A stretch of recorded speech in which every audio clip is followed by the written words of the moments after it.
Hi, welcome back. I'm Coach Tina, and today I want to talk about motivation and tips on finding motivation. Motivation is the number one struggle for people when they haven't been working out and want to get started into working out or even just starting strength training. And I broke it down to this. Motivation is really inertia. It's not some special some kind of willpower thing that some people have more of. It's just employing techniques to start your inertia. So I wanted to share with you today 4 strategies. You're not going to use all 4 strategies. I want you to listen to the 4 strategies and pick one that speaks to you most. That one, I had to make sure my microphone was on. That one strategy is what's going to help you start your inertia. So tip number 1, make it short. So when I say make it short, if your goal is motivation to exercise or strength train, I would actually start with 5 minutes. 5 minutes. Sounds like, oh, that's too easy or that's not going to do anything. Remember, the tool of the 5 minutes is just setting off your inertia. It's literally getting the ball rolling. Right now, I meditate every morning when I wake up for about 15 minutes. But I never thought I would actually ever meditate. I don't like to sit still, and it feels like meditating, that your mind is wandering, which, by the way, is normal. So I actually started out with 1 minute.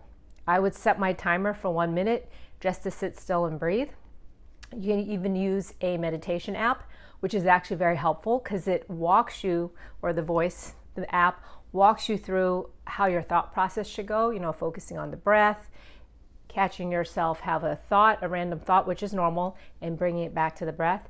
Starting with 1 minute was really helpful, and I'm up to 15, and that did not happen overnight. You could stick with 1 minute for 2 weeks before moving on to 2.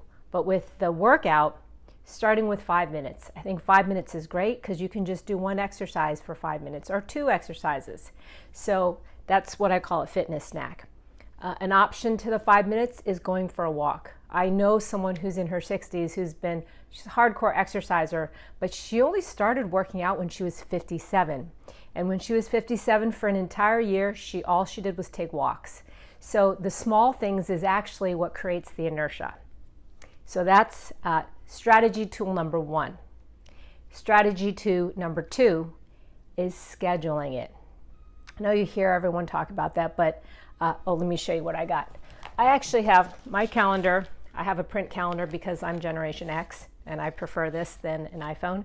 So I actually schedule things, and even though I work in fitness, I schedule my workouts. Even though I know it's going to be the same time every day when I'm going to go work out on that particular day of the week, I like to know and see it, and it becomes part of my to-do list. So if you're going to do the 5 minutes, you can always just schedule it, but it has to be written down somewhere. It has to be somewhere visual, that it's one of your things to do. Scheduling it is helpful. Whether it be you doing it solo or even taking a class. Or having an appointment makes it much easier to schedule during the day. To schedule it in during the day, because it's actually a hard schedule. You can't change the class time for since it's already preset. So that's why the scheduling really helps. So that's strategy tool number 2 that you could give a try.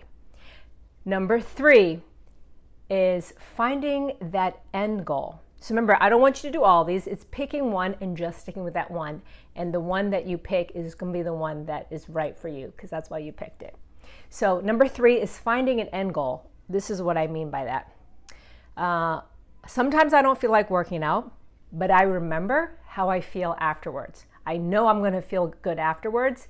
And that feeling, that overpowering feeling, makes it worth it for me just putting in the time. So if I'm going to be exercising for 30 minutes or 45 minutes, I know I'm going to feel good afterwards for the rest of the day. So finding that end goal could be feeling good in your body. I don't know too many people who don't feel good after they've got their blood flowing and exercised. So either feeling good in your body, or You could be someone who just likes to check things off your checklist. It was on your to-do list for today, and checking it off actually feels good. Or not even just checking it off, knowing that you did something for yourself. So I know for busy moms or someone who's got kids and works, when she does her workout, I just know this from my clients, they said, I feel like I did something finally for myself. Even that is a great end goal, feeling like you did something for yourself while you're spending the rest of the day caring for other people. So finding an end goal. Another example of finding an end goal could be thinking of someone, this is not meant to be negative, but thinking of someone that you don't want to be like. In the sense, you know someone who's been really sick or is not feeling well because they haven't taken care of themselves. So it's more of an end goal of a shock, or, oh, I don't want to end up like that in 10 years. And especially if it's someone you know, it makes it much more tangible that you could turn out like that if you don't make some changes now in your body. So think of someone you don't want to be like is a possible end goal. And then thinking of someone you do want to be like. There might be a peer, a colleague at work, a friend who is around the same age but doing what you want to do. And remember, they haven't always been like that. Everyone starts somewhere. So that final end goal could either be not being like someone or being like someone. And the fourth and final tool or strategy that you could pick from is finding a partner or a group.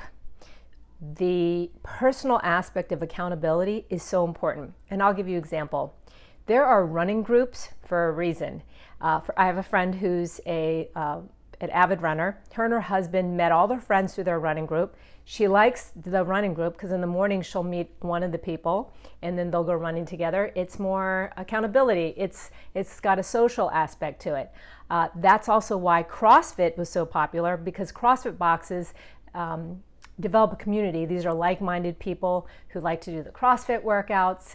I'm not a huge CrossFit fan, but that doesn't matter. They still created a wonderful community. It could even be a non-CrossFit, but some other type of fitness studio, bar, yoga, where you see the same people all the time. Usually the harder core stuff, not so much yoga or whatever, people seem to bond more. Like I was saying, people who are marathon runners or CrossFitters, or even like a kettlebell gym or a barbell gym, you will find your tribe. And when you find them, you'll feel good about going because there's a social aspect to it. If you're not in the mood, you can reach out to someone like, hey, are you going? It just makes you want to go more. So either finding a group. When I say partner, I mean a workout buddy. It could be your sister, your husband, your wife. Somebody else going to do it with you makes it harder to say no or to flake out. Sure, you could flake out, but you're going to have a little guilt aspect to it. But having that partner group will add a social dimension and a little bit of a responsibility dimension where you feel like, oh, I can't not go because then they're not going to go. So you kind of rely on each other. So those 4 tips, starting with something small like 5 minutes, just sticking with that. Remember, you're just going to pick one of these, scheduling it. And when I say schedule, I mean a hard schedule, not a mental, oh, tomorrow I'll go do this. 3 is finding some kind of end goal that resonates with you. That could be how you feel. It could be an example of someone you don't want to be or want to be like, or even just checking off your daily to-do list. And the final one, to repeat, is finding a partner or a group that wants to do it with you, or that you like doing, because then you'll find like-minded people in that group. So those are really 4 essential ways to create your inertia. Motivation is not about that self-will. It is about creating your inertia. The action will create the desire and the motivation. I hope that helps. Meanwhile, if this has been helpful and you've liked the video, please give me a little thumbs up, or don't forget to subscribe down below. And I'll see you next time.